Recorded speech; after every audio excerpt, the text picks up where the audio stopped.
in ta rarrashin ki in ta miki da rarrashi ya dai kasance min da inda zan zo nan gidan lokaci yayin kewaye nan gurin kun abu ya ɓaci kenan da ni da ke ko sai ki taɓa ta rai kina ta koke me dalili ka fi kowa sanin abin da yake damuna a gidan nan ka fi kowa sanin abin da yake damuna kuma wallahi ba zan ci gaba da rayuwa a cikin gidan nan a cikin irin wannan yanayin ba ki natsu ki san Allah shine ke bada haihuwa shine ke hanawa kin gane saboda haka da ki daina bata lokacin ki kina wani kuka da wani abu ke ba wani rashin lafiya ne da ke ba ni ba rashin lafiya ne da ni ba bale a ce ko wani abu ne ya taso haka don Allah dan Allah ki daina bata lokacin ki kina ta wani koke ko kin samu wani matsala ne waye ta ga miki wani abu gaba ɗaya ƴan uwanka sun ɗauka laifina ne ba sa ganin laifinka ni kaɗai suke ganin laifina wannan wata irin rayuwa ce ba dole in samu damuwa ba shike da miki kun yake aure ki koko ƴan uwana cikin ƴan uwana waye ya ta inda a cikin ƴan uwana a ce ko da tabawa Hajiya tabawa ce ta miki wani magana shine zan ci na yarda na dauka duk abin ta miki ta taɓa miki wani abu ne Hajiya tabawa ta baki wani abu saboda haka ki manta da wannan don Allah ki watsar da wannan zancen ha ba rufe ko zaman ka nake ai ya kamata a ce ƴan uwanka suna ziyartar gidan nan ni wallahi wannan rayuwa ba zan iya ta ba sai dai a sanya sa sakire shi kama ganye ragon azanci in ka gane ba kai wasa warware tanadi ba ido ya kawo kulli baya tadawa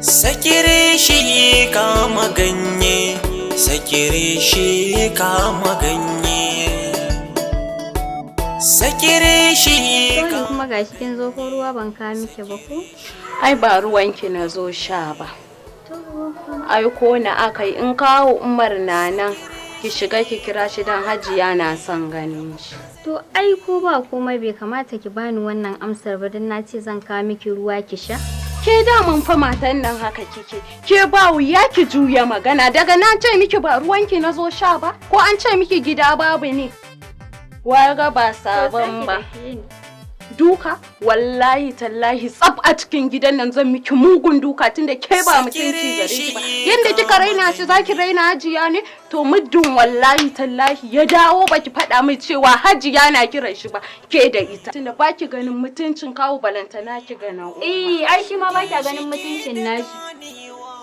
ga wala an turo ki kimar rashin kunya kenan to zai dawo ta wallahi kin ja masa wannan rashin mutuncin da aka turo ki zo ki min kika tattaka min shi wallahi a kansa zan huci zai dawo ya same ni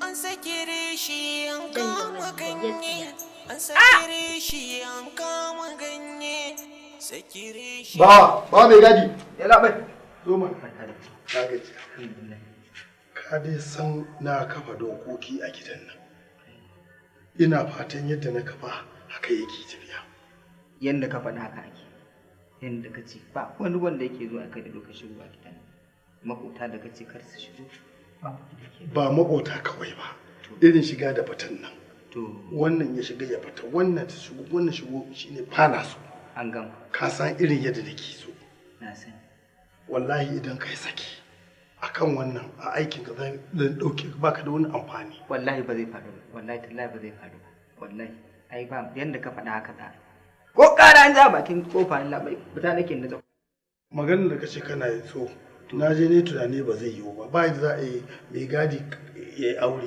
in kai aure wa zai mu gadi in shiga gida kai ma ka shiga kenan sai dai da dama a'a ba dama ba zai yiwu sakire shi kama ganye sakire shi kama Allah ya kiyaye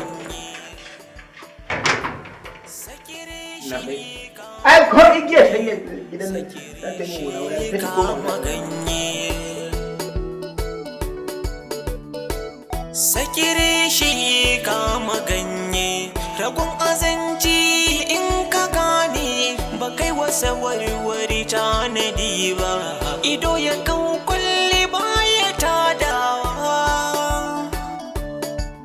mi shi ke da ganewa sawarware gonar kai shi ke ta nomawa Kamata mu tsaya a nan kaga na kusa zuwa gida. Ok, kin fi so mu tsaya a nan kenan? Ba matsala ba komai. Kin san an ce a cikin a jikin gangan jiki akwai wata tsoka wacce idan ta gyaru jiki ya gyaru. Idan kuma ta lalace to dukkan jiki ma ya ɓaci. Kin san wacce tsoka ce? Na sani, zuciya. To so niki yanda kika san zuciya ki dauke ni a zuciyarki ki saka ni a cikin zuciyarki kar ki hada ni da kishiya kar ki min kishiya ko da mutum. To ai dama kai kadai ne. Kai kadai ne a ciki sai yau ma ka sani?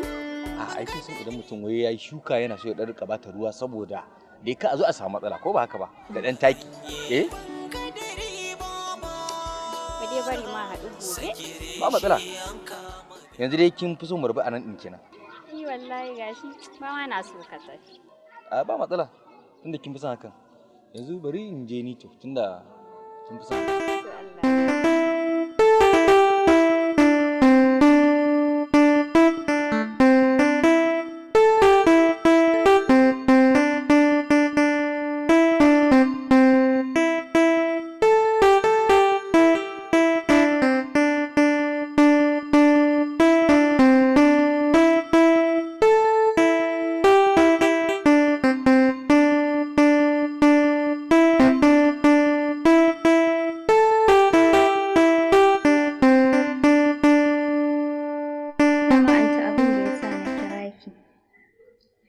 An ce ciwon ya mace na ya mace ne.